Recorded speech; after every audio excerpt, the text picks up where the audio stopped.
Yokoso from Japan. Today we're going to jump right into a movie review of a movie called The Floating Classroom, circa 1987. Found it at a Japanese video store, and I'm a bit of a fan of the manga, so I had to check it out. Let's take a look. Advanced warning. These were taken using a camera phone, recording a VHS tape playing on a television, so it's not the best quality. But I'm going to start you off with a clip of a boy and his mother. I love you. Oh my dear mommy. Oh. Okay, so what we have here is a boy who is at the very beginning of the movie. He's showering, and like any other boy that's 15 years of age, as soon as he's done with his shower, he goes out and he grabs his mom.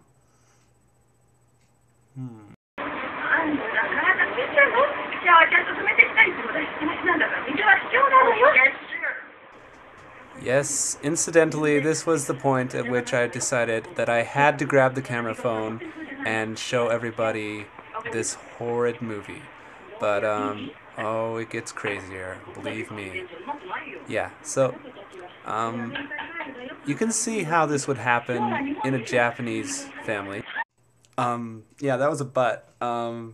So yeah, you can see this could happen in a Japanese movie as opposed to an American movie because they're a little more open about their bodies during bathing time.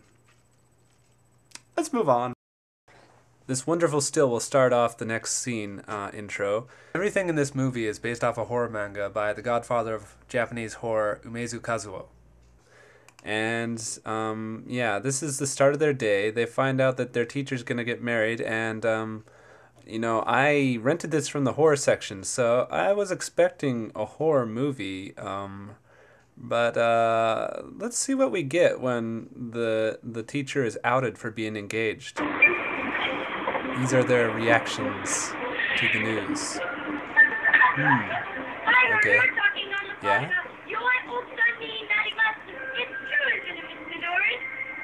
Very easy to understand, by the way, because almost everything was in English. Okay, everybody's happy. I guess everybody would do that in a normal situation, but what's this? They're starting to sing? Oh dear. We have crossed into Super 80s Gooberland, where everybody is happy and automatically knows the words to the songs.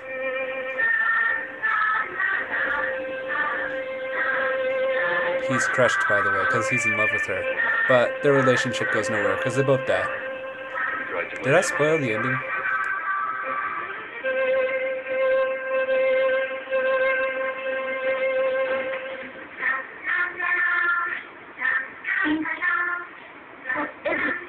Yeah. My teacher, she calls him.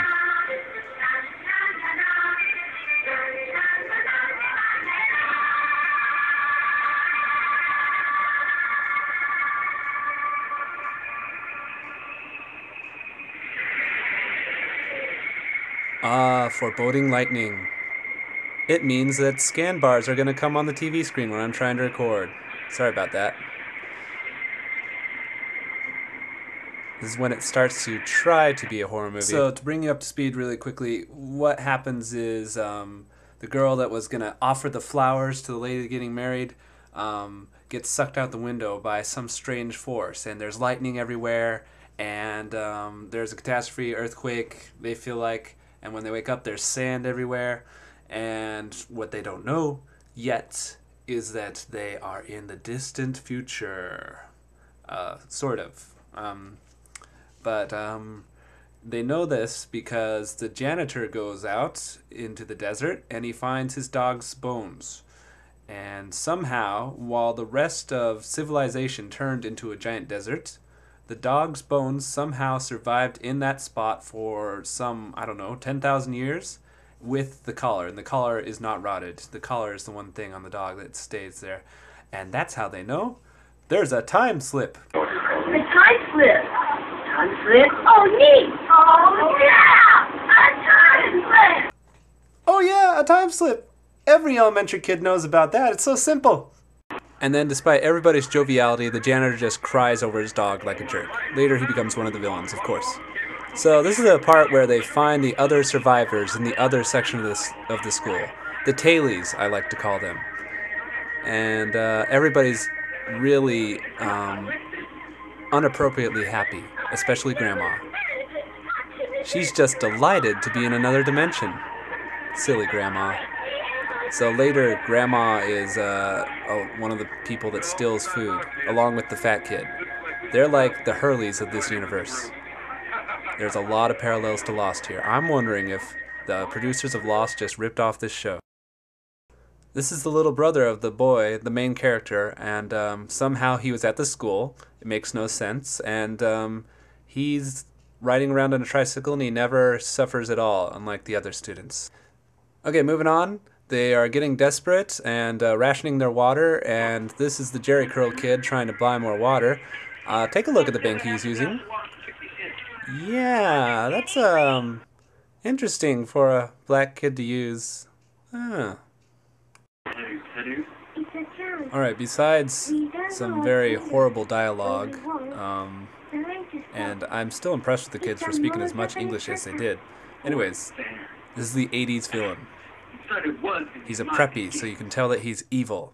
The little boy finds a cute monster. It's supposed to be cute, but it's the only scary part in the entire movie.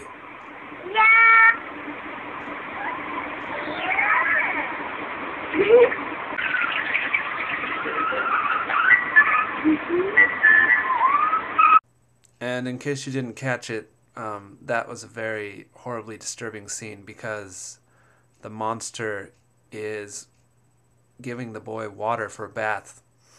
But think about it. The boy's taking a golden shower. People.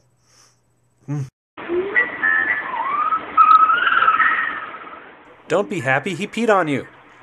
Anyways, the monster goes off to search for more fun. You may remember the identical twins we saw earlier. Yeah, what's cheesier than two identical twins that talk in tandem in a Japanese movie in the 80s? You're gonna find out in a second.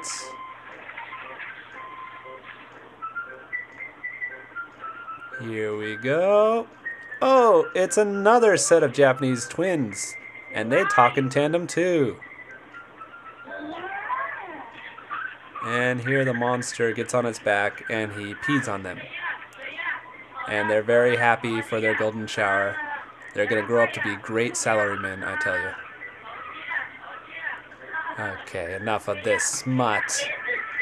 Later on, the twins apparently go through some character development in which they become gay, as evidenced by this scene.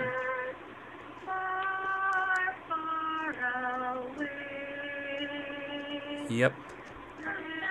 What was supposed to be a horror movie has once again turned into this. Whatever this is. And somehow, yes, it's more horrifying than I ever expected.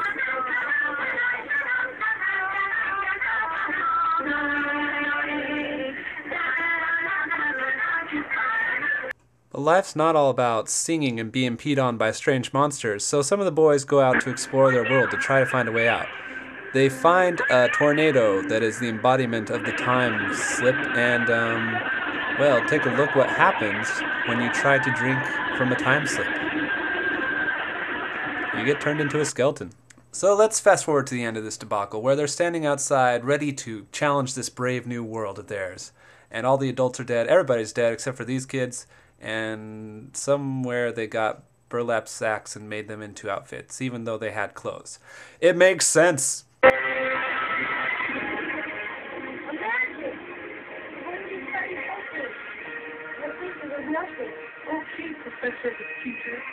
Okay, Professor of the Future. Think you know it all about the future, huh?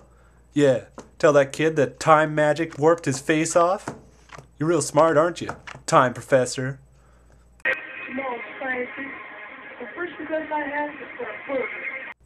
Oh, Fatty, you follow up a stinging barb to the Time Professor with a request for food because you're fat. Your wit knows no end. Somehow he managed to maintain Jerry Curl, and he still has his racist bank. Is it okay for a black kid to have a racist bank? I mean, what are the rules for that? And here he gives his inspirational speech. And we are all filled with a sense of hope for the future of mankind. And then, I'm going to say the line because it's a little too crappy quality for you to hear. She just said, "I want to have your baby." And you can hear me laughing my head off in the background at this horrible, horrible movie. I hope you enjoyed it. I highly suggest renting it. I'm signing out now.